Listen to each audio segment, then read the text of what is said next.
Tawaddur 120.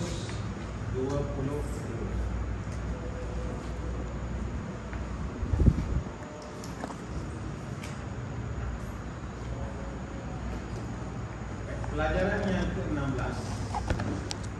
Malam ni kita nak membincangkan tentang topik huruf-huruf pembukaan surah. Huruf-huruf pembukaan surah. Dalam Al-Quran ada 29 surah yang dimulai dengan huruf rahsia yang dikenali sebagai huruf pembukaan surah. Fawatihus surah ataupun huruf muqatta'ah, huruf yang terputus-putus,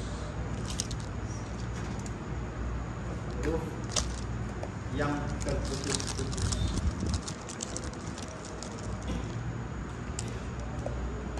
Digelar dengan huruf muqatta'ah. Yang kedua, huruf-huruf pembukaan surah ada 14. Ada 14 sahaja. Itu alif, ha, ra, sin, sad, ta, ain, qaf, kaf, lam, mim, nun, ha, ya. Yang terhimpun dalam rangkai kata. Dia nak permudahkan, senang ingat. Dihimpunkan dalam kata silhu suhaira, silhu suhairan, man qata'ka,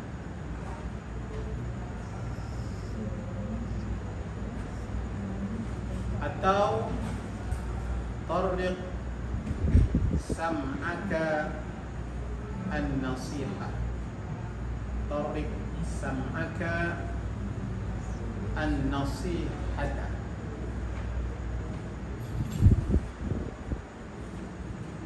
Itu huruf-huruf yang telah digabungkan. Semuanya ada 14 huruf yang terulang pada awal surah, huruf-huruf pada pembukaan surah yang terdapat pada 29 surah dalam Al-Quran. Yang ketiga, bacaan huruf-huruf pembukaan surah terbahagi kepada 4 bahagian. Ada 4 cara baca dia. Yang pertama, 8 huruf dibaca panjang dengan kadar 6 harakat. Hurufnya ialah sin, sad, ain, qaf, kaf, lam, mim, nun. Ada 6 huruf. Baik. Ini cara yang pertama. Ada 8 huruf yang dibaca, huruf tersebut dengan kadar 6 harakat. Yang kedua, 1 huruf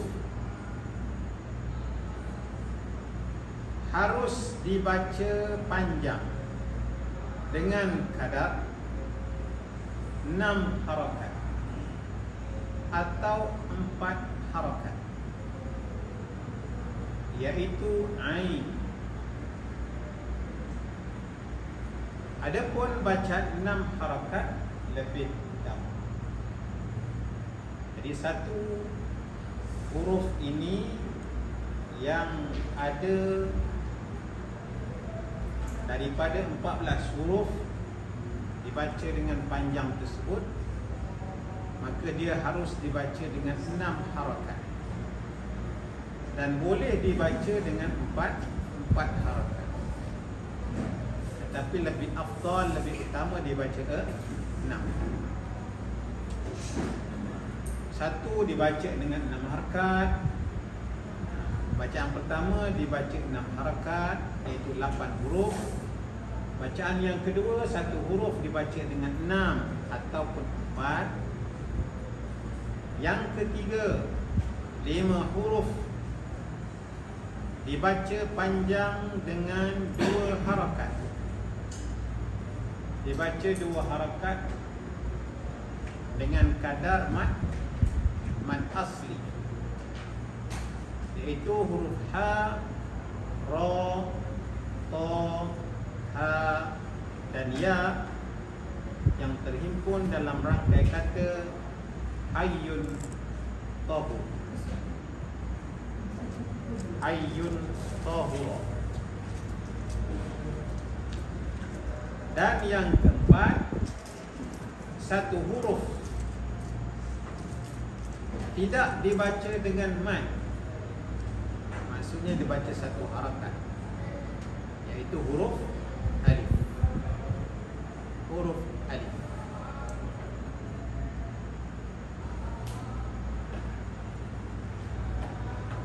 Baik. Tadi kita membincangkan tentang huruf-huruf pembukaan surah.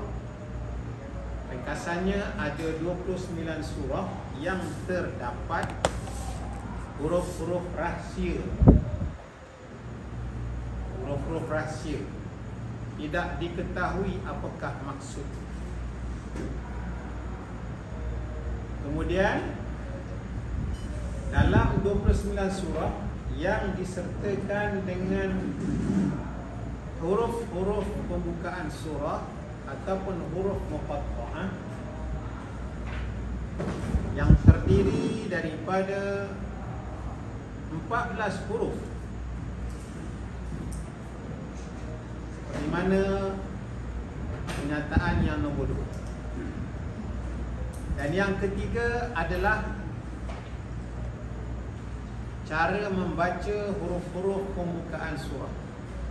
Ada yang baca, cara baca dia 6 harakat, ada yang baca dengan 6 atau 4, ada yang baca dengan 2 harakat, ada yang baca dengan 1 harakat. Itu penjelasan.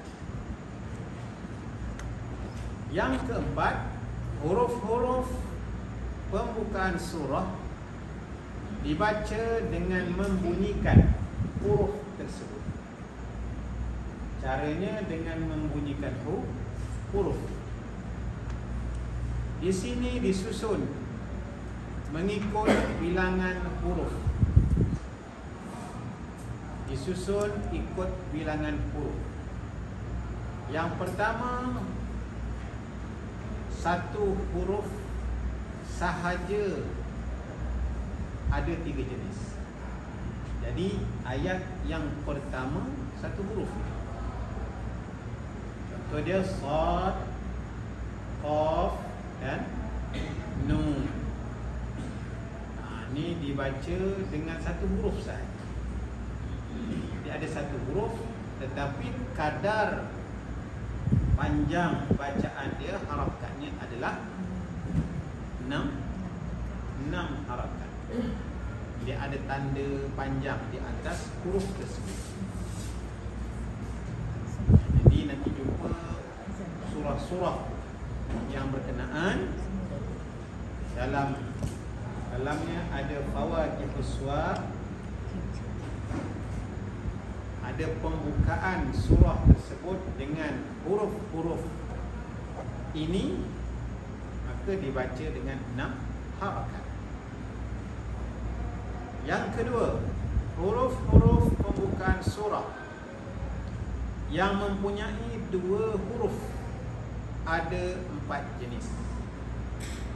Pada pembukaan surah, ayat yang pertama tu ada 2 huruf sahaja. Dari 1 huruf. Ada sad, ada qaf, ada nun. Cara yang kedua pula, kategori yang kedua pula ialah dia ada 2 huruf sahaja. Contoh dia o, ha, o, sin, ya, sin, ha, mim. Okey. Cuba perhatikan pada poin yang kedua. Mana-mana huruf pada poin yang kedua yang dieja dengan mad, khususnya alif yang mati sebelumnya berbaris di atas. Contohnya to, ha. Dalam kurungan tu ada to, ha. Dalam kurungan tu ada to, sin. Sin tu dibaca bukan dengan mad asli. Jadi huruf yang dieja dengan mad asli, dengan asli alif, maka dibaca dengan 2 harakat. Dengan 2 harakat. Tetapi dengan huruf mad yang lain seperti waw dan juga ya, dia tidak menjadi mad asli di sini kerana ada huruf yang ketiga. Ada huruf yang ketiga. Contohnya apa? Sin. Ejaan dia sin, ya, nun. Ya tu mati sebelum berbaris bawah. Asalnya hukum dia adalah mad asli, tetapi ada nun pula di situ. Apa hukumnya pula? Mad alif sukun. Jadi mad alif sukun dibaca dengan 6 harakat. Itu juga dengan ya, itu mad asli. Kemudian sin, ha, mi. Baik, huruf-huruf yang tereja dengan mad asli alif yang mati sebelumnya berbaris di atas, hukum dia apa dalam ilmu tajwid? Apa hukum dia? O alif, ha alif, ya alif, ha alif. Apakah hukum di situ?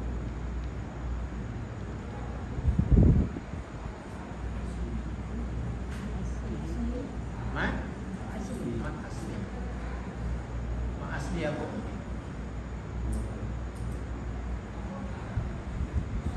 Ada tak beza mad asli yang kita kenal sebelum ni dengan mad asli yang ada pada huruf pembukaan surah? Ada beza tak? Asli satu yang ketiga, contoh dia, contoh o.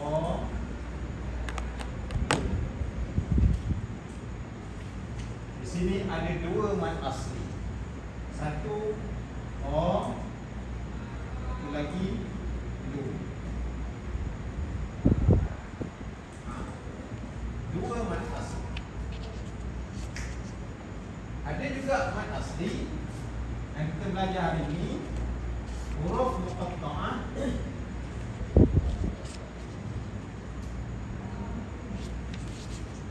Toha,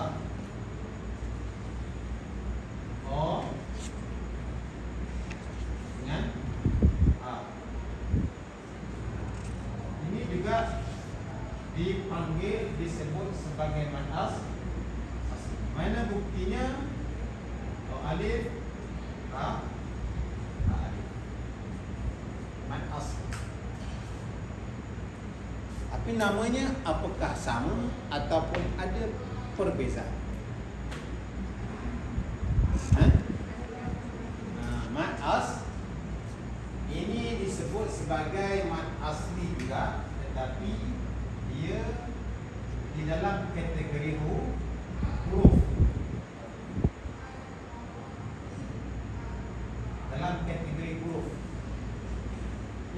mat asli dalam kategori kalimah.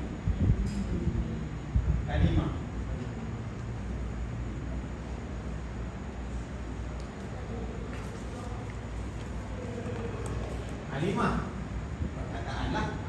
Ini satu perkataan. Tapi yang ni huruf. Ini bukan perkataan, ini huruf. Jadi dinisbahkan seandainya adalah pertanyaan, soalan ataupun kita tertanya-tanya, ini asli juga. Tapi di kategori adalah mat asli harfi, yang ni mat asli kali. Okay. Kalau ada soalan lah, ini jawapan alif, ini jawapan ba, jawapan ba. Yang dikehendaki adalah mat asli harfi, ada dua-dua bentuk. Mana yang dipilih ialah huruf. Kita pilih adalah huruf Toha. Kalau diminta adalah mat asli sahaja, dia merujuk kepada kalim ataupun kalim. Ini hanya nak tahu je lah, nak faham. Kenapa dia mat asli? Sebab ejaan dia menjadikan dia mat asli. Mana dia? Inilah alif yang mati sebelumnya berbagi atas.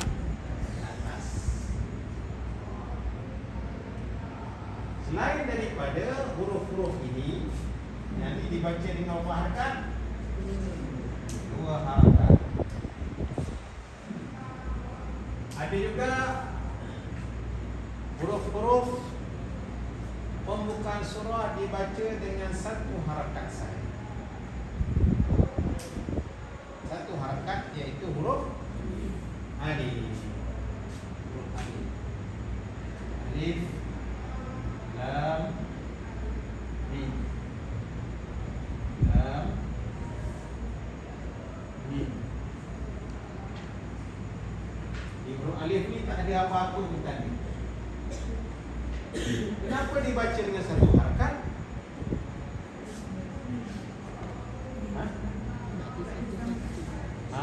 Sebab tak ada mat. Kenapa tak ada mat? Berasaskan kepada ejaan huruf. Bagaimana eja huruf alif? Alif, lam, fa. Alif.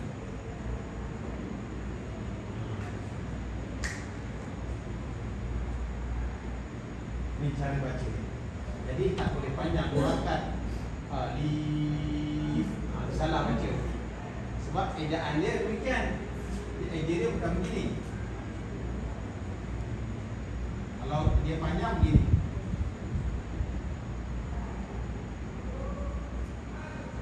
Salah. Ini boleh baca 2 atau lebih. Kalau begini, ejaan dia boleh baca 2, boleh baca sampai 6 harakat. Sebabkan dia tidak ada mat, maka dia baca dengan satu harakat. Boleh tak dibaca dengan setengah harakat?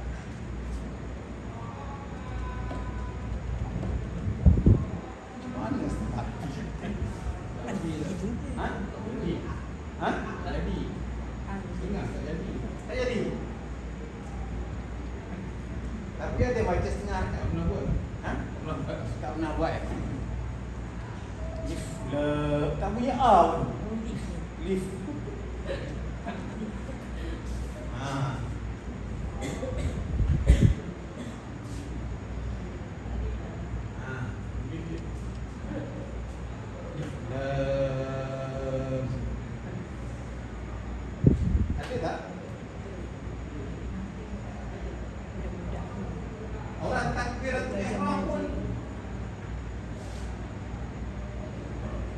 sama.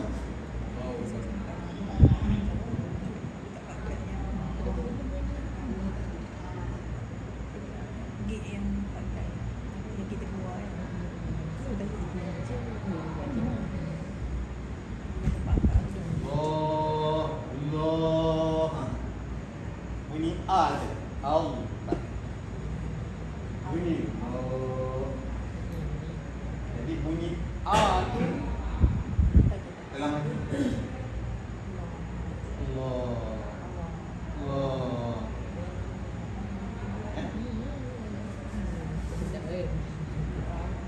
Jadi mestilah bunyi A. Ini. Kalau dibaca ketika takbiratul ihram,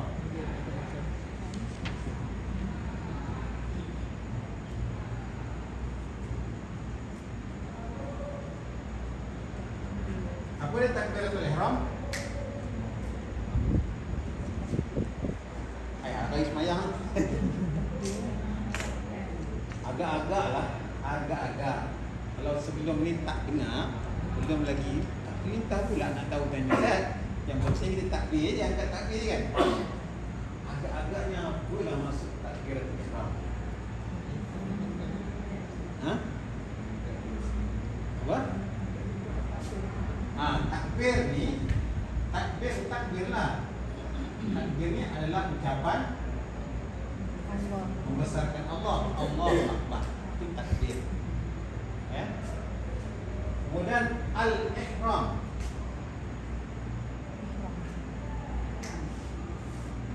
Haram.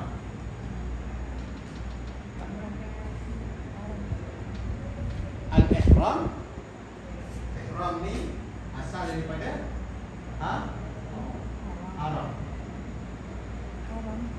Apa dia haram? Haram lah. Haram tu tak boleh buat. Ya? Ihram, al-ihram ni pengharaman. Pengharaman.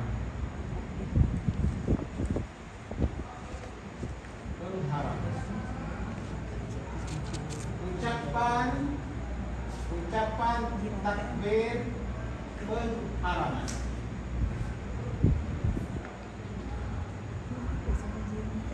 Bila ucap saja, mula saja tu sampai bar dah mula saja Allahu Akbar, bermula daripada tersebut, maka dah bermulalah pengharaman. Apa yang haram?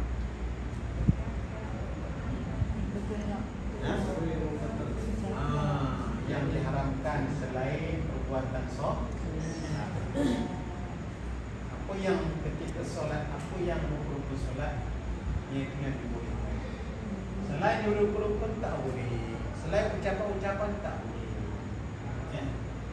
Maknanya kalau diucapkan selain daripada ucapan dalam solat, haram dilakukan. Bila haram dilakukan, artinya berdosa, menyebabkan tidak sah.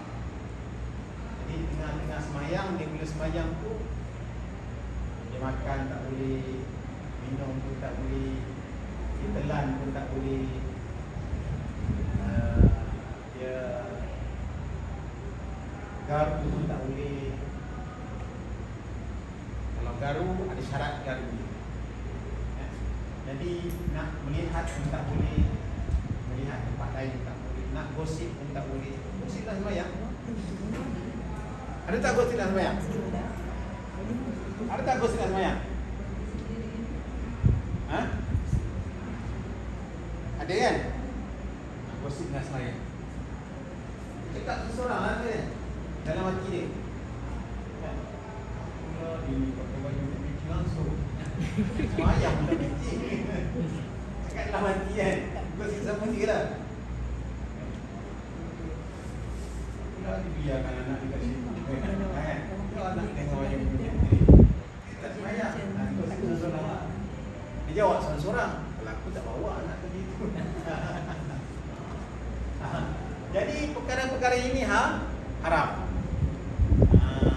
Sebab itu nama dia takbiratul ihram, ucapan membesarkan Allah dan mengharamkan sesuatu selain perbuatan solat.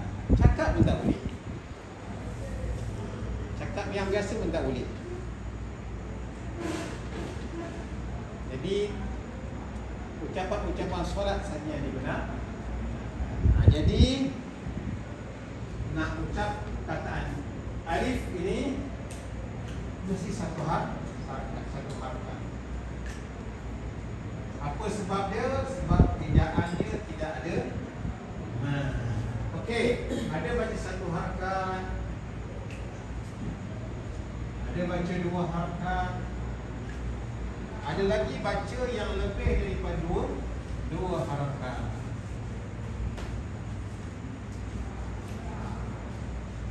Iaitu huruf yang dieja dan ejaan tersebut dihukumkan sebagai mad arid lisukun. Okay. Contoh dia huruf sin.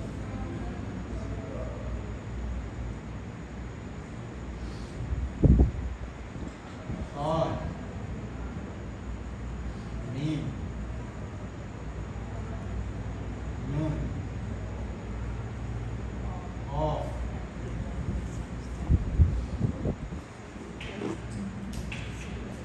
Lih.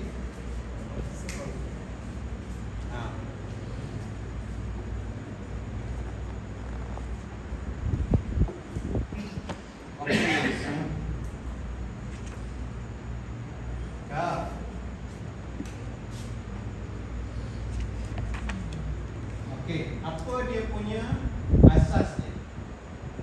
Asas dia ialah ejaan pada huruf tersebut dihukumkan sebagai man'arif lisukun. Contohnya sin, ejaan sin macam mana? Sin ya nun. Asalnya ya ni mati sebelum mereka adalah mad asli, tapi ada huruf nun selepasnya dan mati secara mendatang, di mana mad arif disukun lah. Kenapa dia mati secara mendatang?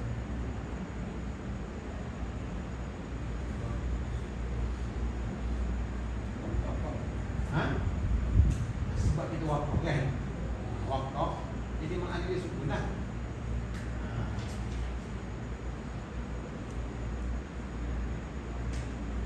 Ini ada huruf ya.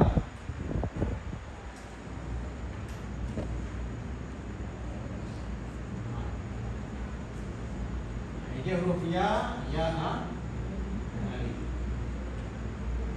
Ya dua harakat kerana dia mad asli apa? Harfi. Dua harakat. Ya sin. Ini 6 harakat. Jadi pada asas ini kita boleh membaca huruf-huruf pembukaan surah. Contohnya nun, qaf,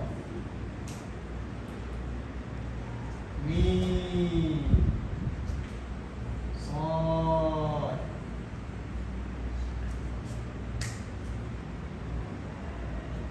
kaf,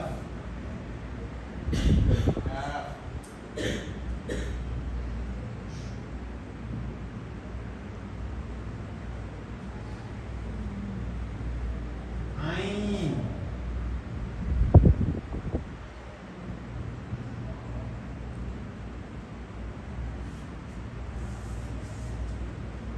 untuk yang ain dia agak special sikit, dia boleh baca 4 ataupun 6. Tapi yang afdal, yang banyak dibaca ialah dengan 6 harf.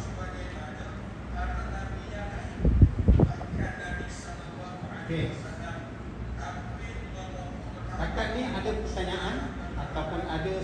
sesuatu yang membesarkan, sesuatu yang memeningkan, rasanya dia mudah faham. Mana-mana jumpa Fawatihus Suwar, pembukaan surah ini yang dimulai dengan huruf-huruf tersebut, maka senang kita nak baca kerana asasnya demikian.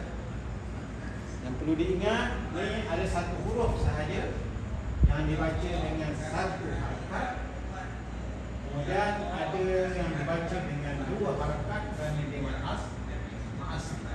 Tengok ejaan dia. Dan ada yang dibaca dengan enam harakat. Semuanya ini hanya dibaca pada permulaan surah sahaja. Dia tak ada yang di pertengahan ataupun di hujung surah. Okey?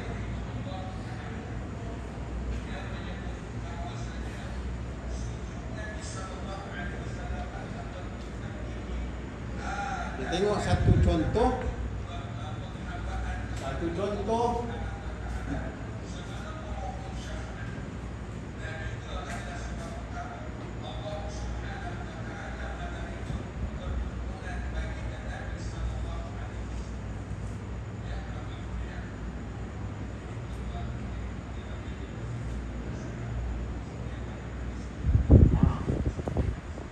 Ni surah apa ni?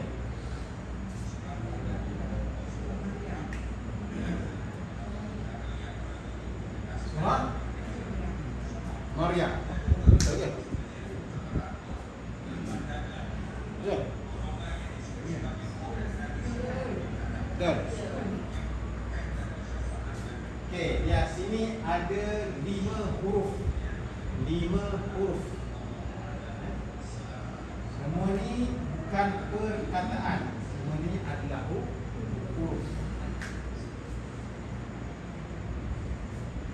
Apakah makna huruf ini? Ha?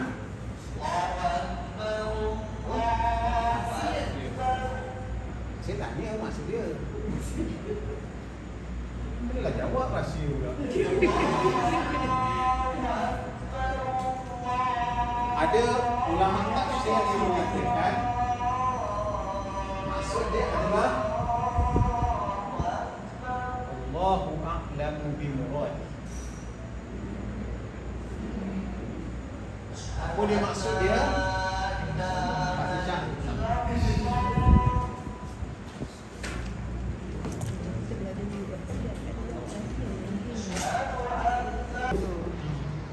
Fawatihus Suwar, pembukaan surah ataupun huruf al-muqatta'ah, huruf yang terputus-putus atau terpotong-potong. Baik. Jadi kita ada tuliskan satu Fawatihus Suwar. Ini cuba perhatikan surah Maryam. Surah Maryam, muka surat berapa surah Maryam? 305. Sila buka surah Maryam. Surah Maryam.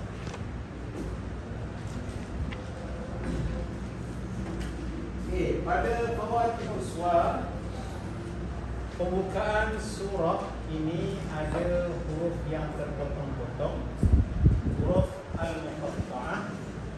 Jadi dia ada huruf kaf, a, ya, ain, sad. Ada 5 huruf.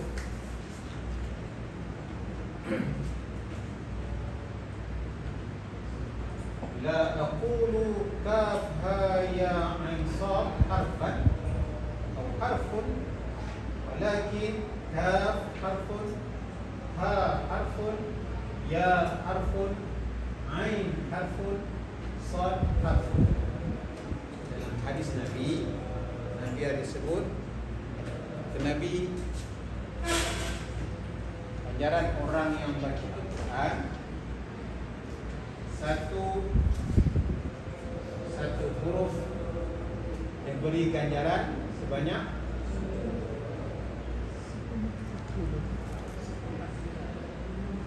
1 huruf satu kebaikan ataupun satu pahala. 1 huruf sama dengan 1 pahala kan. Jadi alif lam ra, alif lam mim kata Nabi dalam hadis tu. Aku tak kata Nabi alif lam mim tu 1 huruf, tetapi alif 1 huruf, lam 1 huruf dan mim 1 huruf. Dan Nabi tambah lagi 1 huruf itu bersamaan dengan 10 kebaikan atau 10 pahala. Jadi kalau baca alif lam mim ada 3 huruf, artinya berapa pahala? Ada 30 pahala. Kalau ada baca ha ya ain sad ada berapa huruf? 5 huruf. Ada berapa pahala? 50 pahala. Senang berapa pahala? Senang. Belum lagi baca surah kan? Belum lagi baca Al-Quran yang banyak-banyak tu. Tiap-tiap malam baca, nak tidur tu baca surah Al-Mulk, baca surah pendek. Jadi setiap malam sebelum tidur tu paling kurang ada 500 sahabat malam. Kalau rasa masuk dekat akaun 500, wah senyum dia kan. Nak tidur je, kita buka akaun dapat 500. Rasa tak cukup 500. Rasa kalau boleh biar 5,000 kan. Kalau 5,000 tu berapa huruf?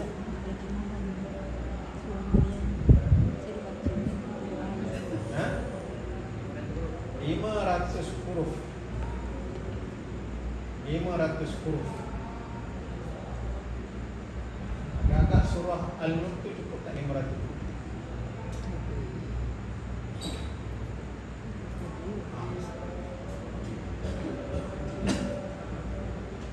Satu ayat tu pun berapa? Bismillahirrahmanirrahim berapa huruf? 19 huruf. Agak-agak kalau baca satu ayat panjang tu rasa dah 100. Satu ayat 100. 5 baris 500. Dapat dah 5,000 pahala.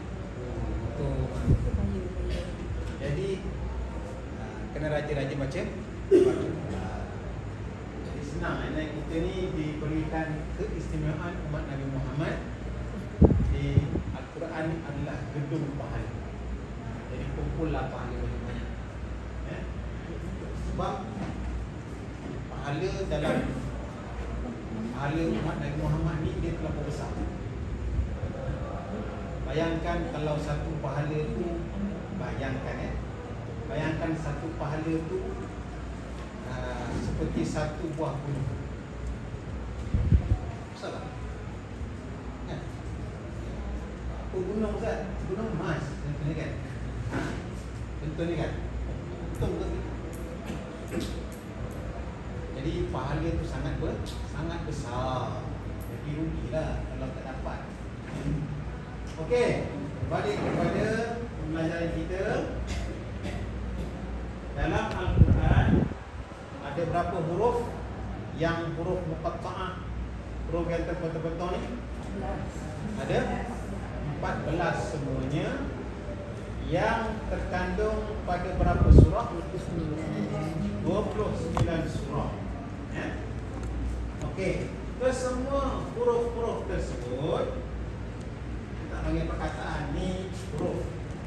Ini huruf. Ini pun huruf. Huruf tersebut dalam kitab tafsir. Dalam kitab tafsir, tahu kitab tafsir?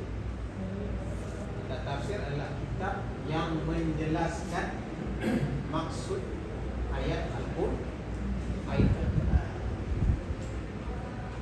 Bukan menjelaskan makna perkata Al-Quran. Itu bukan kitab tafsir. Itu kitab terjemah. Berbeza dengan kitab tafsir. Okey, dalam kitab tafsir dijelaskan contohnya alif lam mim. Contohnya alif lam mim ya. Dalam surah Al-Baqarah. Jadi ada penafsir yang menyatakan bahawasanya alif lam mim, alif lam mim itu saja. Kita boleh beritahu. Maksud alif lam mim itu adalah huruf alif, huruf lam dan juga huruf mim. Ada juga pentafsir yang menyatakan yang demikian. Huruf-huruf ni maksudnya ialah Allahu a'lamu bi muradihi. Bi muradihi.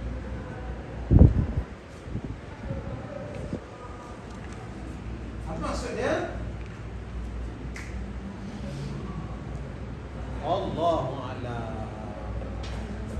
Apa maksud dia? Ha?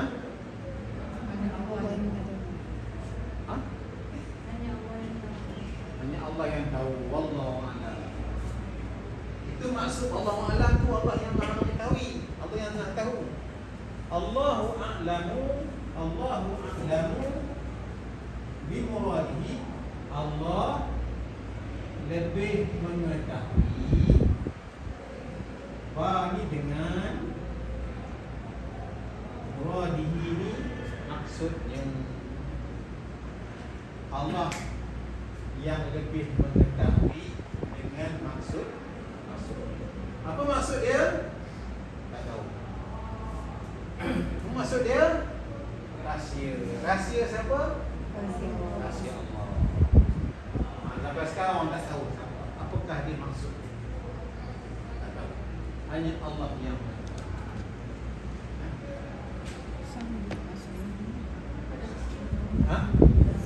Kenapa rahsia? Sebab itu rahsia kan? Biarlah rahsia. Okey. Kenapa Allah turunkan ayat-ayat demikian? Kerana ayat Al-Quran ini turun ketika mana bangsa Arab, sastra Arab ketika itu dalam keadaan paling tinggi, paling puncak, paling hebat.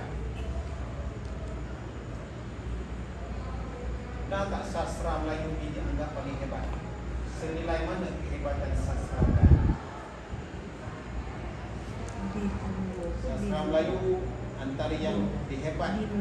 Dia akan dibicarakan setiap masa, diperkatakan setiap masa. Kata-kata diulang-ulang.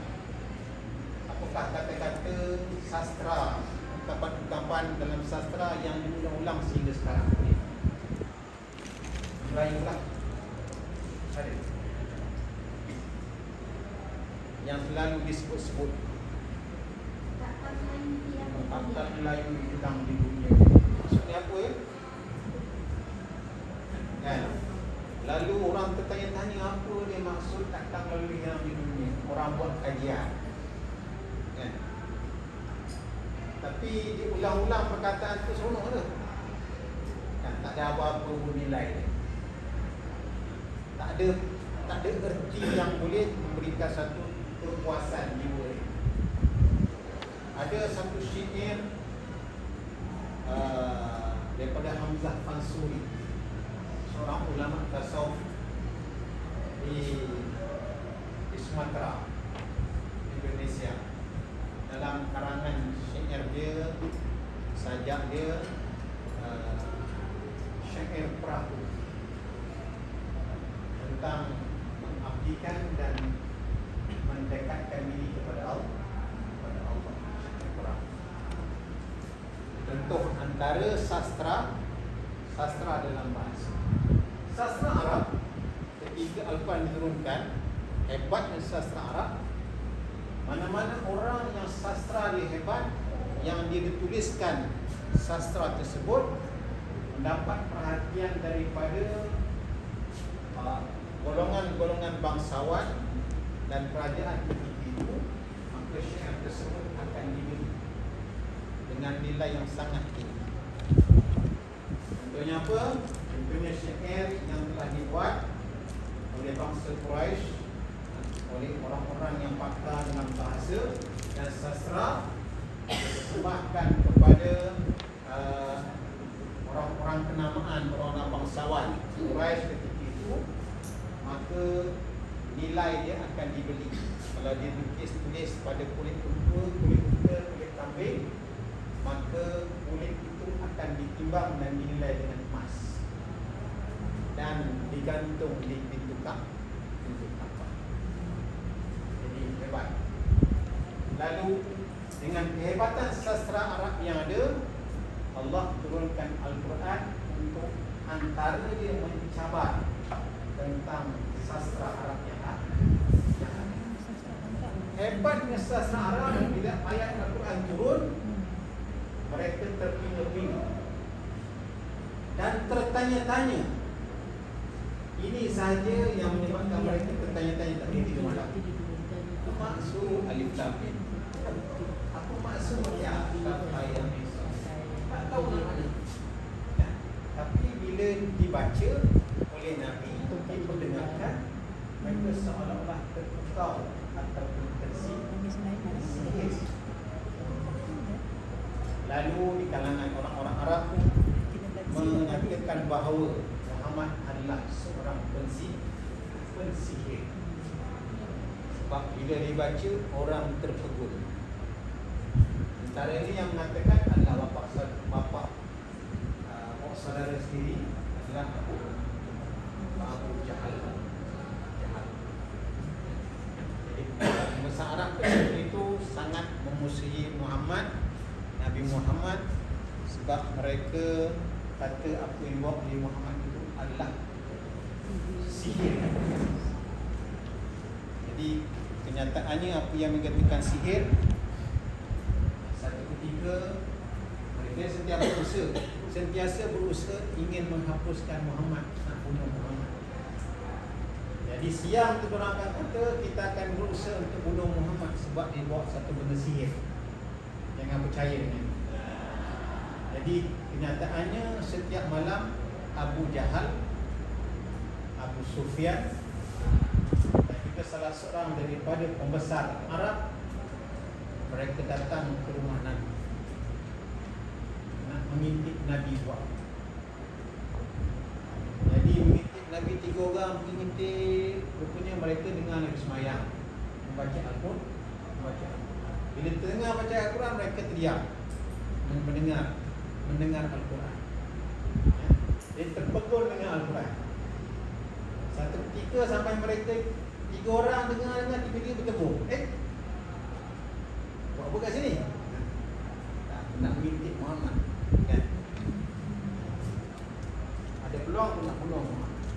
Tapi kenyataannya tuan-tuan sampai 3 kali berjumpa, tapi hanya mendengar lafaz-lafaz Al-Quran sahaja. Sebab mereka terpegun dengan Al-Quran. Bukan. Antara sahabat Al-Hajjaj, dia salah seorang pembesar Quraisy ketika itu. Dia nak masuk ke Madinah, tapi dihalang. Dia nak masuk ke Mekah ketika itu, dihalang oleh Abu Jahal, pembesar-pembesar Quraisy yang lain, sebab dia menghalang Al-Hajjaj masuk. Tak dibenarkan masuk. Hajjaj adalah salah seorang daripada bangsawan dan juga sastrawan negara dalam bahasa Arab. Jadi dia nak dengarlah sesihir mana Muhammad ni. Bila dia dapat jumpa dan dapat didengar, dia mengesahkan bahawa ini bukan perkataan, ini bukan daripada Muhammad. ini adalah perkataan Tuhan. Lalu dia mengatakan dia sendiri yang mengakui, sedangkan kita tak terima sebenarnya. Dan selepas kita beri, jadi ini menjadi rahsia kepada Al-Quran. Jadi sesikit ini ada beberapa ayat sahaja yang ada dalam Al-Quran ini. Jadi tak perlu menjadi pertikaian kepada kita maksud. Sedangkan banyak lagi maksud yang ada yang perlu kita pelajari, yang perlu kita pelajari. Okey. Maksud dia Allah lebih mengetahui maksud. Siapa yang berkeinginan nak mengetahui, memahami tentang tafsir Al-Quran, saya promote sikit ni, bukan barangan saya, di IKIM FM, orang ada buat jualan IKIM Shop, jual tafsir Ibn Katsir, tafsir yang dianggap ringkas tapi padatlah. Dia kalau dalam bahasa Arab dia dalam 6 jilid gitulah, 5 atau 6 jilid sahaja baru itu. Tapi sudah diterjemahkan bahasa Melayu dan dia sangat ringkas dan sangat padat, sebab kita boleh mengetahui maksud kita baca. Dia jelaskan. Baca satu ayat, jelaskan. Jadi bila kita baca terdapat maklumat yang tepat, tafsir Ibn Katsir. Sekarang dah dijual di bawah Telaga Biru, tak Zazan punya. Harga lebih kurang dalam 1,200, 10 jilid. Ada diskaun 980. Boleh baca terus. Ustaz dah ada yang lama ni ke? Kalau bukan Ustaz dah ada tu, kita faham ke? Yang dipromosikan ni, kalau yang ada tu boleh baca, tapi kod bahasa, olahan bahasa. Dia bukan tahu lah, kadang kita baca ni olahan bahasa ni macam pening sikit kan. Yang ni ada terjemahan yang baru, nampak lebih mudah. Siapa yang berminat lah. Kalau tak boleh nak baca seorang-seorang nak beli, tuan-tuan ada masjid, ada surau, beli kan. Ada muslimah, ada kumpulan muslimah, ada 20 orang kan, buat kelas untuk belajar tafsir. Hanya baca saja. Baca boleh faham, boleh memahami. Kalau membaca Al-Quran, satu huruf 10 kebaikan atau 10 pahala. Kalau mendengar, double pahala. Baca, dengar, dapat double pahala. Orang yang membaca, mendengar dan faham dan mengamalkan lebih besar pahala. Jadi kalau tuan-tuan baca, dapat pahala.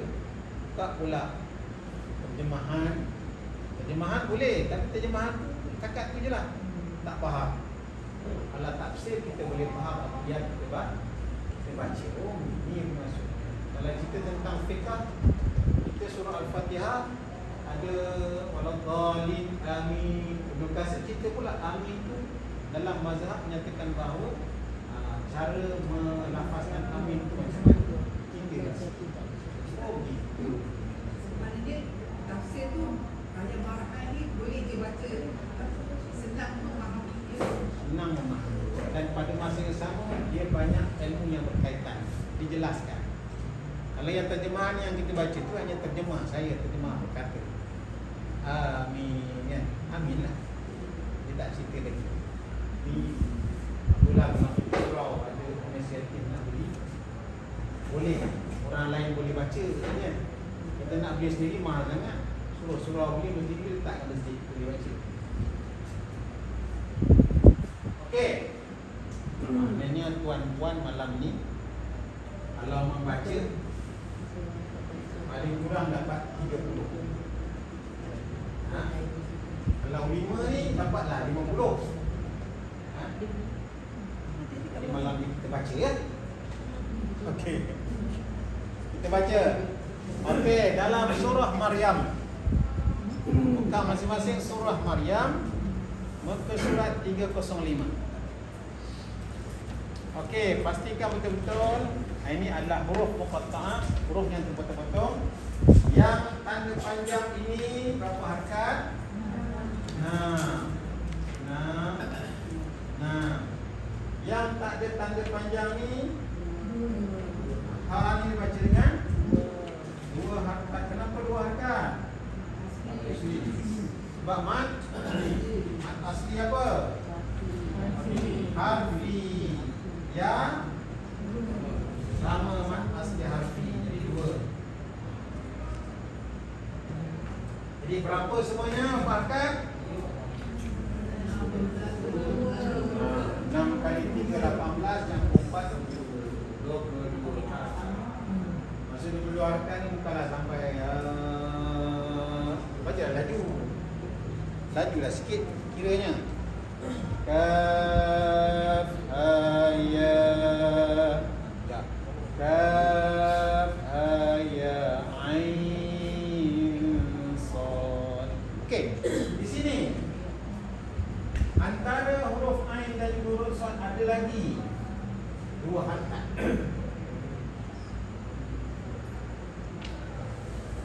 Apakah dia? Ada dengung kat situ. Ada dengung di situ ya. Kenapa berdengung? Kita lihat ada ain.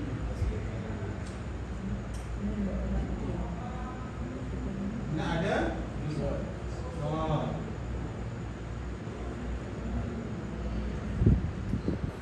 Jadi nun mati bertemu sad, hukum dia apa? Ikhfa. Bacaan ikhfa macam mana? Berdengung.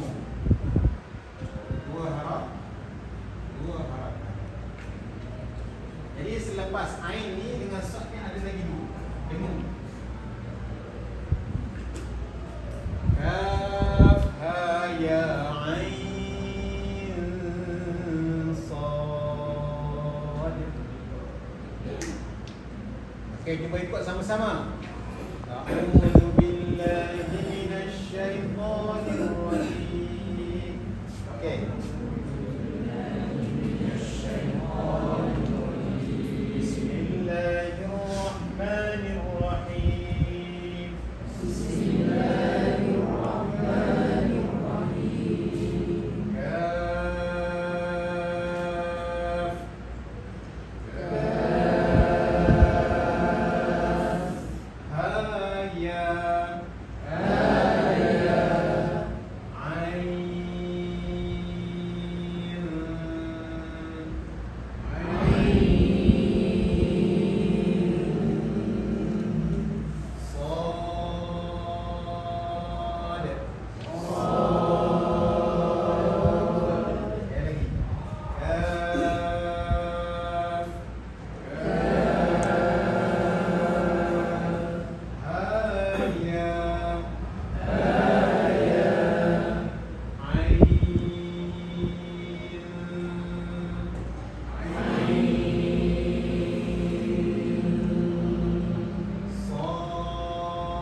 Gabungkan semuanya.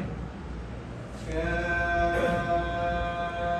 ha ya ain. Tadi kau nampak? Sad. Cuba.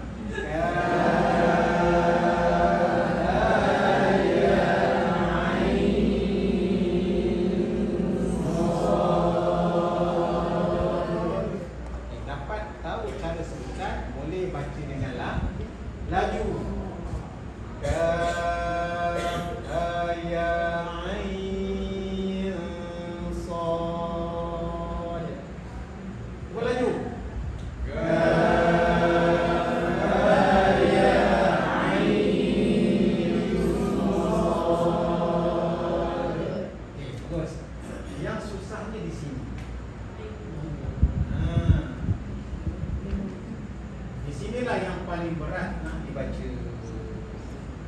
Dengan sebab berat itulah dipanggil sebagai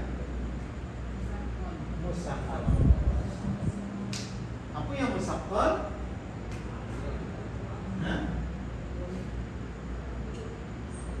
Mat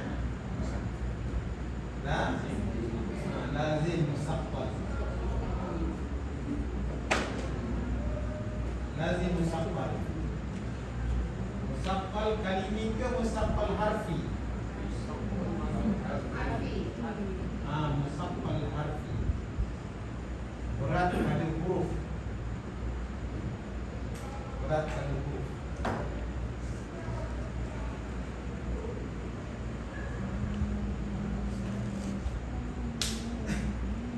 Baik.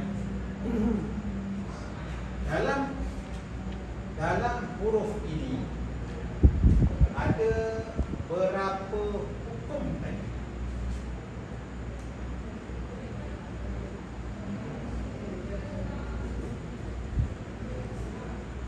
Satu. Apa dia? Mat asli. Mana dia mat asli? Dengan dia. Masih apa? Harfi. Yang kedua.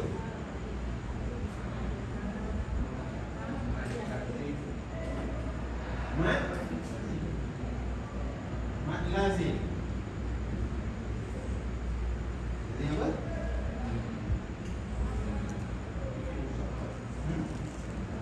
Mat lazim. Inilah semua harfi. Mat lazim harfi ataupun mat lazim harfi. Musaqqal. Mana dia mat lazim harfi musaqqal? Ni. Sebab berat musaqqal lah. Lagi ada lagi apa ikut dia?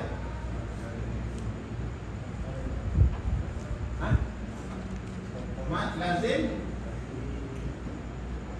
harfi mukhaffaf. Khaffaf. Mana dia? Ya, kaf, sad. Dua.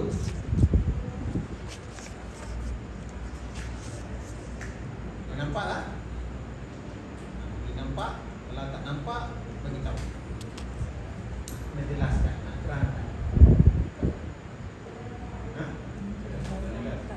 Jelas? Yang tiga tak jelas. Okey. Sebab dia menangkap. Lazim kita dah belajar kan, kita dah ulang kaji, kita ulang kaji lagi.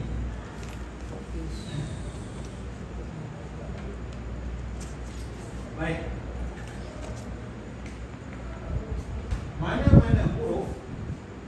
Mana-mana huruf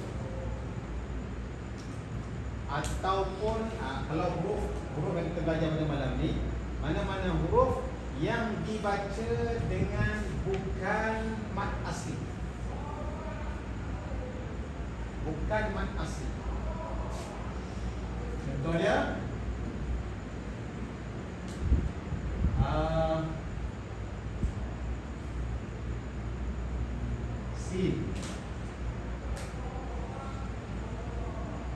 sin. Kaf. Sad. Nun. Qaf. Lagi. Nama alif tak ada? Nama alif tak ada? Kediri dalam maksud dia lam alif tu, lam dengan mim, lam alif di bawah kediri. Lam alif. Lam alif dalam alif lam mim kan? Lam mim kan? Lam. Lam tu masuklah lam. Termasuk adalah mat lazim lazim harfi. Musaffal ke mukhaffaf? Ha? Mukhaffaf. Kalau bertemu dengan mim, dia jadi musaffal. Kalau berjumpa dengan ro, mukhaffaf. Bergantung. Tengok keadaan. Kenapa berjumpa dengan ro dia jadi ringan? Sebab lam ro ni mati bertemu dengan ro. Ada hukum berdengung tak? Ada. Dia jadi hukum izhar, dibaca dia jelas. Tak perlu dengung. Tapi kalau bertemu dengan mim,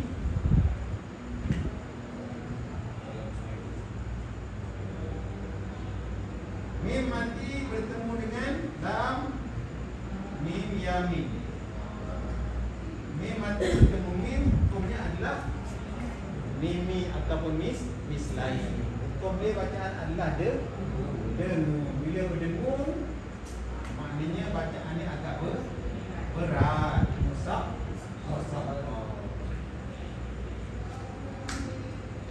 Kaf dengan ha. Kaf alif ha, ha. Kaf bertemu dengan fa mati bertemu dengan ha. Ada hukum tak? Tak ada hukum dibaca dengan jelas. Sebab itu dia tidak musaffal. Dia ringan bacaan. Kaf. Boleh faham? Boleh ya? Kalau sekiranya selepas ain ni tadi, huruf selepas ain, contoh padahal ain ni satu ini, ada lain lah. Contohnya ain wow, contohlah. Tak ada pun.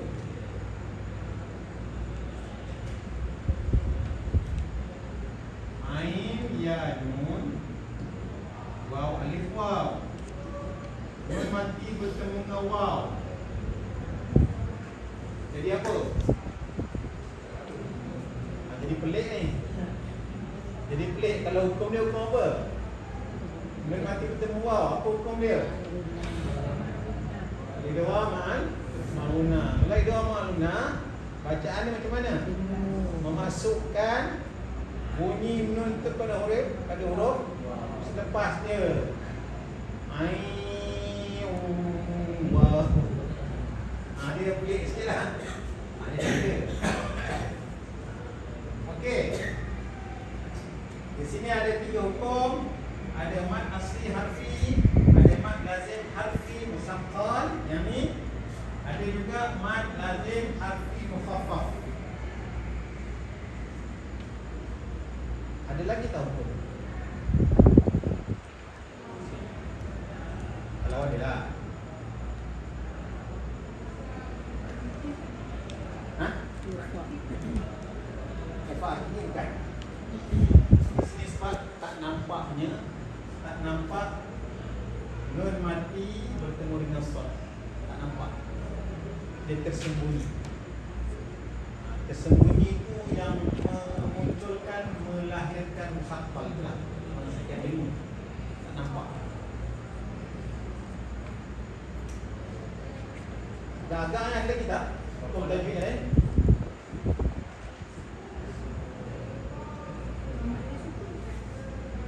Ada sukun. Tak. Cuma hampir-hampir dia ada lagi qalqalah di situ. Di manakah qalqalahnya? Qalqalah dibaca dengan huruf sad, walaupun tidak nampak tetapi mesti dibaca. Kalau tak dibaca, maka tak betul. Ya kan? So sebab dia huruf, dia bukan perkataan. Ya, semuanya huruf. Dia semuanya huruf, dia bukan perkataan. Dan asalnya bila kita mendetailkan ejaan dia akan jadi seperti ma'arif tadi lah. Dia jadi seperti ma'arif. Kaf dia akan jadi ma'arif. Tapi dia tidak boleh dijadikan hukum ma'arif, hukum bukan sebagai mat lazim. Sebab itulah dia ada tanda baca panjang. Jadi yang perhatikan dalam Al-Quran, mana-mana huruf muqatta'ah ini, huruf yang terputus-putus ni, kalau sekiranya ejaan dia dengan alif, ha alif, ta alif, itu adalah seperti mat asli, seumpama mat asli. Sebab itu hukumnya juga mat asli, tapi harfi huruf. Tetapi yang selain daripada harfi, dia dibaca dengan ma'arif disukun. Dia dibaca seperti ma'arif disukun sebab kita mensukunkan bacaan. Ini sad. Kita matikan dia. Kaf pun tak boleh hidup. Kafu tak boleh. Dia mesti mati. Kaf dibaca dengan mat arif disukun. Tapi dia bukan ma'arif, hukum dia hukum lain, iaitu hukum mat lazim. Okey. Tempoh beberapa minit, kita nak daripada belakang membaca kaf ha ya ain sad.